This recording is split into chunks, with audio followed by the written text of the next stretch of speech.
Hey everyone.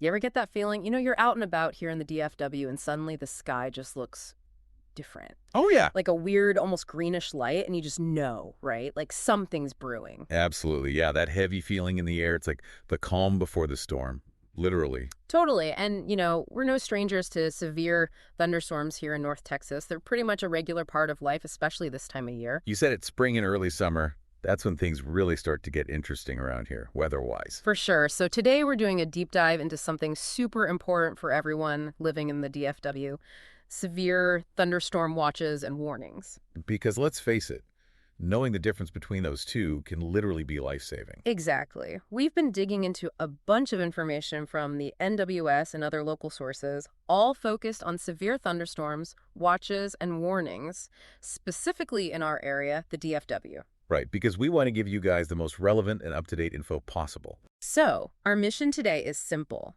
We're going to break down those crucial differences between a watch and a warning, equip you with the knowledge to stay safe, and maybe even a little bit ahead of the game when those storms roll in. Sounds good to me.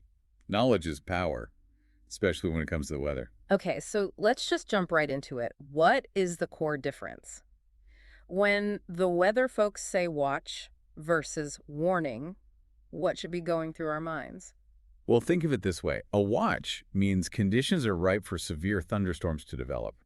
But it doesn't necessarily mean they're happening right now. Okay, so it's like a heads up, like, hey, things could get dicey later, so keep an eye on the sky. Exactly. It's like the Weather Service saying, we've got all the ingredients here for some nasty storms. Be prepared. Got it. So it's all about potential, not necessarily an immediate threat, right? Right. A watch is really a call to action to stay informed, monitor the forecasts, and dust off that severe weather safety plan. Okay, so watch equals be ready, be informed. Now what about a warning? That sounds a bit more urgent. Absolutely. A warning means a severe thunderstorm is happening or is about to happen, like right now in a specific location. Oh, wow. So that's a take cover immediately kind of situation. Exactly. It's time to seek shelter. No messing around. Okay, so watch equals potential, warning equals imminent danger. Got it. You got it. And remember, warnings are very specific. They'll usually tell you the expected hazards, like hail size, wind gusts, even possible tornadoes. And they only apply to a small area for a limited time. That makes sense. So it's really targeted information telling you what to expect and where. Exactly. The NWS does a great job of providing those hyper-local details. Okay, so we've got watches and warnings. Now, you mentioned earlier that DFW is kind of a hot spot for these severe thunderstorms. What makes this area so prone to them? Well, we're kind of in a unique spot geographically, right on the edge of the Great Plains, where warm, moist air from the Gulf of Mexico collides with cooler, drier air from the west. Oh, right, like a clash of the titans, and we're caught in the middle. Uh-huh. Yeah, kind of. And that clash creates a lot of instability in the atmosphere, which is basically the fuel for thunderstorms. Interesting. So it's that mix of air masses that gets things brewing, right? Exactly. And then you throw in things like temperature inversions where warmer air sits on top of cooler air near the ground, trapping all that energy. Ah, so it's like shaking up a soda bottle. Eventually, all that pressure has to go somewhere. That's a great analogy. And then there's the dry line, which is another key player in our severe weather drama. The dry line, yeah, I hear that term a lot, but I'm not really sure I understand it. Can you break it down for us? Sure, basically it's a boundary between dry air from the west and moist air from the Gulf. Okay, like an invisible line in the sky. Yeah, and when that dry line moves eastward across North Texas, it forces the warm, moist air to rise rapidly, which triggers those powerful thunderstorms. So the dry line acts like a trigger, kind of sets everything in motion. Exactly, and sometimes that trigger can be pulled very suddenly, which is why those storms can pop up seemingly out of nowhere.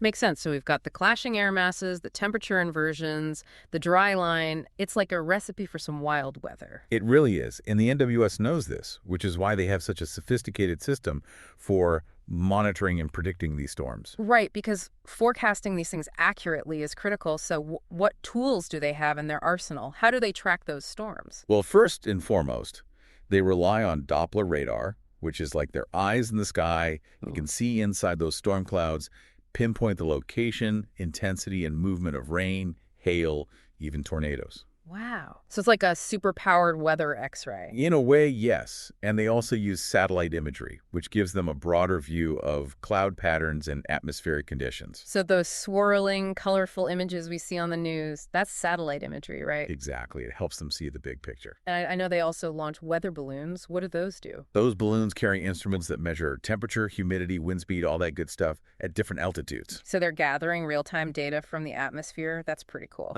It is. And that data feeds into those complex computer models that help them predict how the weather will evolve. So it's like a constant feedback loop, gathering data, feeding it into the models, refining the forecasts. Right? Precisely. And then you've got the human element, the trained weather spotters on the ground who provide real-time observations. Oh, right. The folks who are out there in the thick of it, seeing things firsthand. Exactly. They're like the boots on the ground for the NWS, confirming what the radar is showing, and sometimes even spotting things the radar might miss, like a small tornado.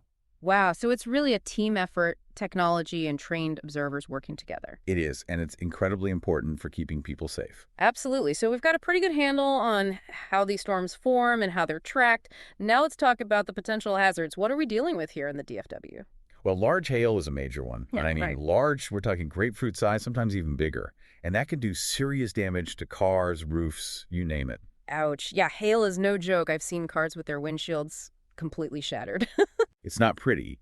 And then there are the damaging winds, straight line winds, that can exceed 58 miles per hour. Wow, that's strong enough to knock down trees and power lines, right? Absolutely. And those winds can cause structural damage to buildings too. They're not messing around. Definitely not. And of course, we can't forget about flooding, especially in urban areas. Right. Heavy rain can overwhelm drainage systems, leading to flash flooding, which can be very dangerous, especially for drivers.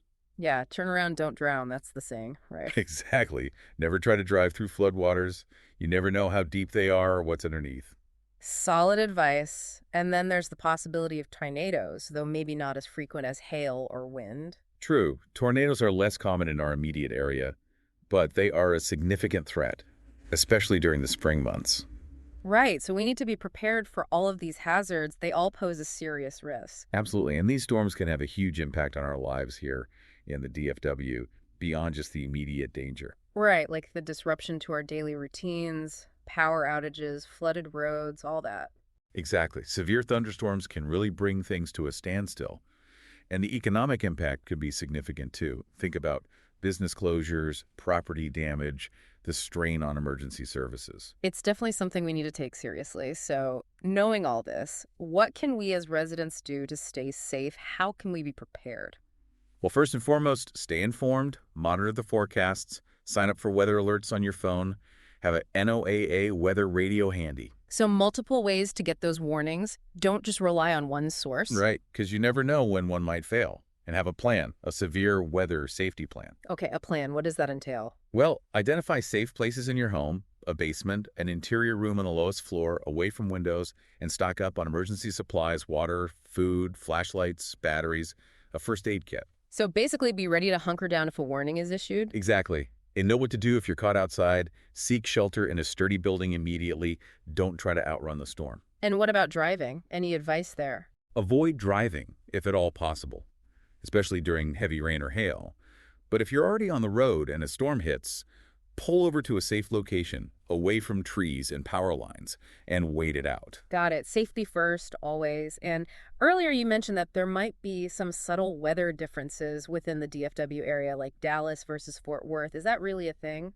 You know, it is. While the overall threat of severe weather is pretty much the same across the region, there can be localized variations. Interesting. So it's not always a uniform experience, even within the DFW. Right. Things like microclimates, urban heat islands, even slight differences in topography can influence how storms develop and where they hit hardest. So it's almost like every little pocket of the DFW has its own unique weather personality. Kind of, yeah.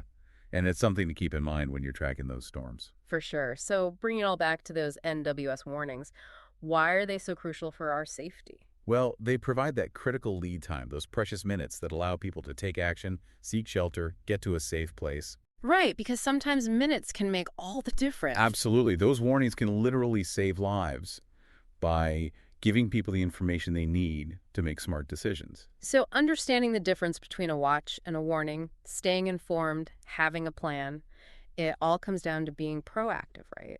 You got it. And honestly, that proactive approach is really the key to staying safe and weathering those storms here in the DFW. Well said. So here's the final thought for everyone listening. We've talked a lot about the difference between a watch and a warning, but what else can you do to be prepared for those severe thunderstorms? What steps can you take today to make sure you're ready for whatever Mother Nature throws our way? Think about it and stay safe out there, DFW. Stay safe, everyone. And that's our deep dive for today. See you next time.